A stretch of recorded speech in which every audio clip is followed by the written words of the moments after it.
ആധിക്യമായ പ്രശ്നങ്ങളെ തുടർന്ന് നാളുകളായി സിനിമയിൽ നിന്നും മാറി നിൽക്കുകയാണ് നടൻ സലിംകുമാർ. പൊതുപരിപാടികളിലും അദ്ദേഹം പങ്കെടുക്കുന്നത് വളരെ കുറവാണ്.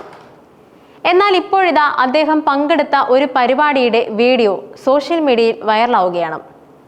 ചേലമ്പ്ര NNMHS സ്കൂളിലെ പ്രവേശനോത്സവത്തിലാണ് താരം പങ്കെടുത്തത്. ചടങ്ങിൽ പങ്കെടുത്ത് മടങ്ങുന്നതിനിടെ അദ്ദേഹം വീണുപോയി. ഈ വീഡിയോ ആണ് സോഷ്യൽ മീഡിയയിൽ പ്രചരിക്കുന്നത്. നടൻ വീണതോടെ കൂടെയുള്ളവർ അദ്ദേഹത്തെ എഴുന്നേൽപ്പിച്ചു. വളരെ പ്രയാസപ്പെട്ടാണ് നടനെ കൂടെയുള്ളവർ എഴുന്നേൽപ്പിച്ചത്. എഴുന്നേറ്റ് നിന്ന് നടക്കാൻ സാധിച്ചതോടെ അദ്ദേഹം ഇനി പിടിക്കേണ്ടെന്ന് മറ്റുള്ളവരോട് പറയുന്നതും വീഡിയോയിൽ കാണാം. എന്നാൽ ഇത് പലർക്കും പിടിച്ചില്ല. വീണിട്ടും നടൻ അഹങ്കാരം കാണിച്ചുവെന്നാണ് ചിലരുടെ കമന്റ്. ചില കമന്റുകൾ ഇങ്ങനെയാണ്: ഇങ്ങനെയായിട്ടും അഹങ്കാരത്തിനൊരു കുറവുമില്ല.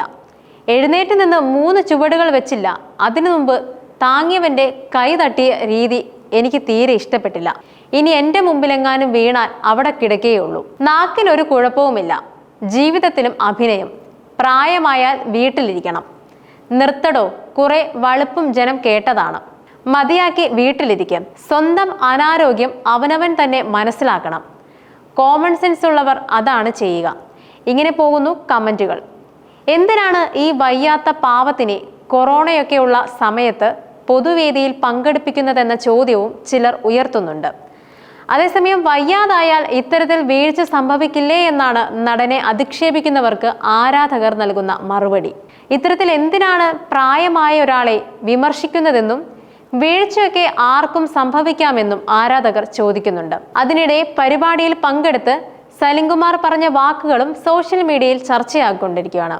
മൊബൈൽ ഫോൺ കുട്ടികളെ ദോഷകരമായി ബാധിച്ചുവെന്നാണ് സലിംകുമാർ പറയുന്നത്. കുട്ടികളിലേക്ക് ഇവ നെഗറ്റീവ് എനർജി കയറ്റിവിടുകയാണ്. സെലിബ്രിറ്റികളെ കണ്ടിട്ടുണ്ടോ? വൃത്തികേട് കാണിക്കുന്നവനാണ് കുട്ടികളുടെ ഹീറോ. ഏറ്റവും വലിയ വൃത്തികേട് കാണിക്കുന്നവനാണ് ഏറ്റവും വലിയ ഹീറോ. പണ്ടൊക്കെ യേശുദാസിന്റെയും ജയചന്ദ്രന്റെയും ഒക്കെ പാട്ടുകളായിരിക്കും കുട്ടികൾക്കിഷ്ടം. എന്നാൽ ഇന്ന് അങ്ങനെയല്ല. തെറ്റിച്ച് പാടാം, ശുദ്ധിയില്ലാതെ പാടാം. എന്നിട്ട് അങ്ങനെയുള്ള ആളുകളെയും സെലിബ്രിറ്റികളെന്ന് പറയുകയാണ്. ഇയാളുടെ കാലം കുറച്ചേ ഉണ്ടാവുള്ളൂ. അത് കഴിഞ്ഞാൽ അടുത്തയാൾ വരും.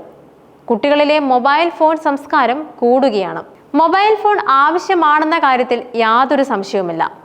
എന്നാൽ 24 മണിക്കൂറും ഫോണിലാണ്. പെൺകുട്ടികൾ ഫോൺ ഉപയോഗിക്കുന്നതിനെ കുറിച്ച് ഞാൻ മുൻപ് പറഞ്ഞിട്ടുണ്ട്. ആൺകുട്ടികളും അങ്ങനെ തന്നെയാണ്. സീബ്ര ലൈൻ ക്രോസ് ചെയ്യുമ്പോൾ പോലും മൊബൈൽ ഫോണിൽ സംസാരിച്ചാണ് പോകുന്നത്. എതിരെ വരുന്നവരെ ഫേസ് ചെയ്യാനായിട്ടുള്ള പേടിയാണ്. ഇതൊരു എസ്കേപ്പിസമാണ്. എതിരെ വരുന്നതിനെ നേരിടണം. മൊബൈൽ ഫോൺ കൊണ്ട് എല്ലാ പ്രശ്നങ്ങളും നേരിടാനാകില്ല. 5 കൂട്ടുകാരികൾ പോകുന്നുണ്ടെങ്കിൽ അവർക്ക് 5 പേർക്കും ഫോണുകളാണ്. ഇവർ സംസാരിക്കുന്നത് മറ്റ് 5 പേരോടാണ്. ഇവർ പരസ്പരം സംസാരിച്ചാൽ ഇവരുടെ ഹൃദയം എത്ര വിശാലമായേനെ. ഇവർ തമ്മിലുള്ള ബന്ധം എത്ര ദൃഢമായേനെ. തമ്മിലുള്ള സ്നേഹം എത്രമാത്രം ഉണ്ടായേനെ. റോഡിലൂടെ പോകുന്ന വണ്ടിക്ക് ലക്കും ലാഗനുമില്ലെന്നും ഓർക്കണമെന്നും സലിംകുമാർ പറഞ്ഞു.